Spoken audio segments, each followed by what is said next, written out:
अगर देश है तो वो जमीन नहीं होती, देश जनता से होता है, वहाँ के लोगों से होता है। ये रविन्द्रनाथ टैगोर कह रहे हैं। रविन्द्रनाथ टैगोर हमने तो सर एक वंदे मातरम में एक बात ये भी है कि वंदे मातरम में जिस भूभाग की स्तुति की गई है वो तो बंगाल की धरती है, तो ये राष्ट्रगान कैसे? इसमें केरल की धरती नहीं है, इसमें गुजरात नहीं है, इसमें नॉर्थ ईस्ट नहीं है, कश्मीर नहीं है। इसका अनुवाद किया था अरविंद घोष ने इस गीत का, और उन्होंने उसका टाइटल दिया था नेशनल एंथेम ऑफ बंगाल। जब तक कि आनंद मठ में शामिल होने के बाद में इसका वंदे मातरम को देश की आज़ादी के साथ नहीं जोड़ा गया, तब तक उसे बंगाल के संदर्भ में ही देखा गया। अब आप ये देखें ना कि वो जो वर्णन है वो तो बंगाल का है। बंगाल का है। हाँ। फिर इसमें एक जगह कहा है सप्तकोटि 7 करोड़ लोग। 7 करोड़ लोग तो वहाँ के थे, पूरे देश के थोड़ी थे। और एक और बात इसमें है, दुर्गा, तो दुर्गा की पूजा तो बंगाल में ही होती है। बिल्कुल। तो उनके दिमाग में बंगाल ही था। इवन जो उपन्यास है वो भी बंगाल के बारे में ही है। उस उपन्यास में गुजरात और पंजाब नहीं है, बाकी कोई है ही नहीं। बाप रे। 47 के बाद, मतलब 50 के बाद खास तौर पर, लेकिन 47 के बाद से जब देश आज़ाद हुआ, हमारा संविधान बना और लोकतंत्र कायम हुआ, तो हिंदी सिनेमा पर, या कहना चाहिए भारतीय सिनेमा पर, संविधान के मूल्यों का बड़ा असर था। ठीक है। कम्युनलिज्म जो हम बाद में इतना उबारा पर देखते हैं वो ज़्यादा नहीं था। उस समय के बड़े जो फिल्मकार थे, चाहे विमल राय हो, चाहे महबूब हो, चाहे राज कपूर हो, गुरुदत्त हो, इन सबों के यहाँ देखेंगे आप कि वो एक तरह से एकजुटता की बात करते हैं, हिंदू एकजुटता की बात करते हैं, और गरीबी जैसी विषमताओं पर बात कर रहे हैं, और उन चीज़ों की आलोचना करते हैं जो देश को पिछड़ा हुआ रखते हैं। मतलब 1952 में जब ये बन रही थी आनंद मठ, ठीक उस समय 2 बीघा जमीन भी बन रही थी। किसानों की बात करती है वो। जी जी, वही गरीबी की, किसानी की। और आप ये देखिए कि सबसे महत्वपूर्ण बात यह है कि 47 के बाद और 47 से जस्ट पहले मुगल बादशाहों पर बहुत फिल्में बनी। शाहजहां बनी, हुमायूं बनी, अकबर पर एक से ज़्यादा फिल्में बनी हैं। 1960 में देश को आज़ाद हुए और विभाजन हुए तो 13 साल ही हुए हैं जी। 1960 में मुगले आजम बनती है जी, जिसका नायक जो है एक मुगल बादशाह है जी, और वो फिल्म सुपरहिट। ठीक है। वो मुसलमानों के भरोसे तो नहीं हो सकती हिंदुस्तान में, और यही उम्मीद है, क्योंकि आज भी शाहरुख खान, सलमान खान और आमिर खान की लोकप्रियता में कमी नहीं आई है। ये महत्वपूर्ण है मुझे लगता है। तो खैर, ये मैं अभी ये जो बात कह रहा था घरे बायरे, हाँ, घरे बायरे 1916 में लिखा गया, ओके, मत प्रकाशित हुआ, और इसमें जो परिस्थितियां हैं वो 1907 की है, 1907, जिस समय स्वदेशी आंदोलन हुआ था। स्वदेशी आंदोलन का संबंध है बंगाल के विभाजन के। बंगाल का जो विभाजन 1905 में हुआ था, उस विभाजन के विरुद्ध बहुत बड़ा आंदोलन वहाँ चला, और उस आंदोलन को सभी का समर्थन था। कांग्रेस का भी समर्थन था, वहाँ के बुद्धिजीवियों का समर्थन भी था, क्योंकि वो सांप्रदायिकता के आधार पर, हिंदू मुसलमान के आधार पर विभाजन हुआ था, तो उसका विरोध कर रहे थे। लेकिन उसमें उसके बाद में जब स्वदेशी आंदोलन इसके साथ जुड़ गया, तो उस स्वदेशी आंदोलन के कारण क्या कि हिंदू मुस्लिम दंगे भी होने लगे,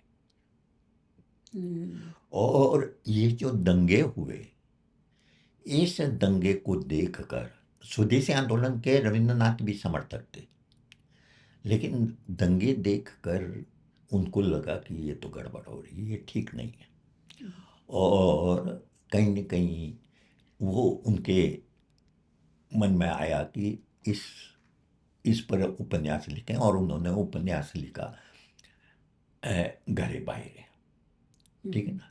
और इस उपन्यास में उन्होंने एक जमींदार निखिलेश को पेश किया, जी जो आधुनिक विचारों का व्यक्ति है, जी आधुनिक विचारों का।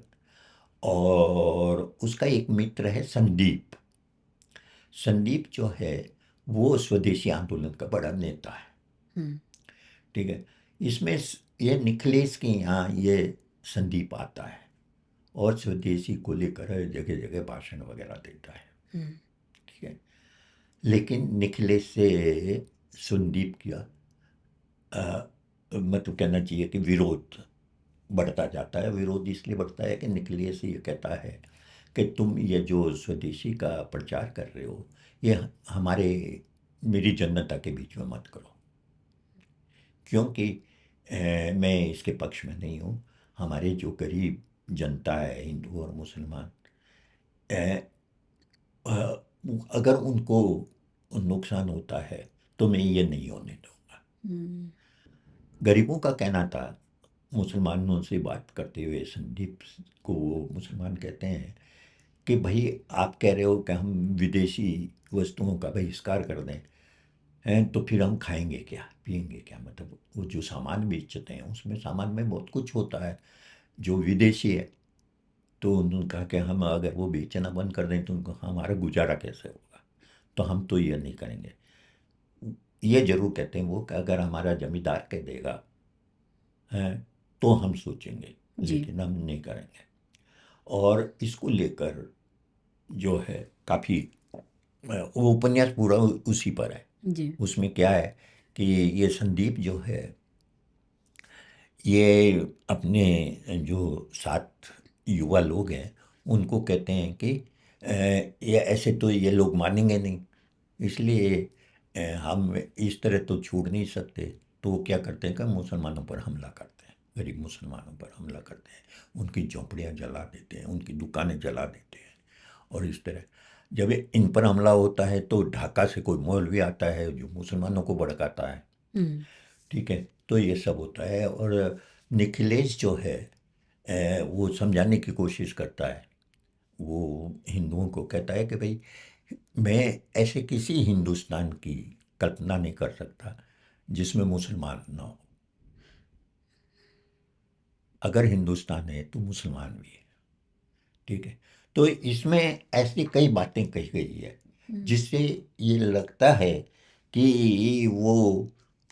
ये उपन्यास जो है कहीं न कहीं बंकिम चंद्र के आनंद मठ के उत्तर में है। मैं आपको यानी कि उसके सांप्रदायिक जहर को कम करता है, हाँ, नहीं कम नहीं करता है, जहर का विरोध करता है। जहर का विरोध करता विरोध करता है। हाँ कम करने का तो मतलब यह है कि थोड़ा उसमें नहीं, वो जहर का विरोध करता है। जी आपको मैं सुनाता हूँ। जी वो एक जगह वो कहते हैं कि यदि भारतवर्ष यदि कोई वास्तविक वस्तु है तो उसमें मुसलमान भी मौजूद है। अगर सचमुच कोई भारत है तो उसमें मुसलमान जरूर है। एक और बहुत महत्वपूर्ण बात वो कहते हैं कि मुझे ये समझ में नहीं आता है कि अम, वंदे मातरम जो है एक तरह से उसी का है हवाला, कि हम माँ कहकर उसकी पूजा करने का क्या अर्थ है। अगर देश है तो वो जमीन नहीं होती, देश जनता से होता है, वहाँ के लोगों से होता है। ये रविन्द्रनाथ टैगोर कह रहे हैं। रविन्द्रनाथ टैगोर, हमने रविन्द्रनाथ टैगोर का एक कैरेक्टर हाँ कहता है, हाँ हाँ, हाँ हाँ, ठीक है ना। ये कितनी प्रोफाउंड बात है, कितनी हाँ गहरी बात है। हाँ। तो ये सर एक वंदे मातरम में एक बात ये भी है कि वंदे मातरम में जिस भूभाग की स्तुति की गई है, वो तो बंगाल की धरती है। तो ये राष्ट्रगान कैसे, इसमें केरल की धरती नहीं है, इसमें गुजरात नहीं है, इसमें नॉर्थ ईस्ट नहीं है, कश्मीर नहीं है। हाँ, ये इसका अनुवाद किया था अ, अरविंद घोष ने हम्म, इस गीत का। हम्म, और उन्होंने उसका टाइटल दिया था national anthem of Bengal. National anthem of Bengal क्या बात है। शुरू शुरू में तो इस गीत को, जब तक कि आनंद मठ में शामिल होने के बाद में इसका वंदे मातरम को देश की आज़ादी के साथ नहीं जोड़ा गया, तब तक उसे बंगाल के संदर्भ में ही देखा गया। अब आप ये देखें ना कि वो जो वर्णन है, प्राकृतिक वर्णन है, वो तो बंगाल का है। बंगाल का है। हाँ, फिर इसमें एक जगह कहा है सप्तकोटि।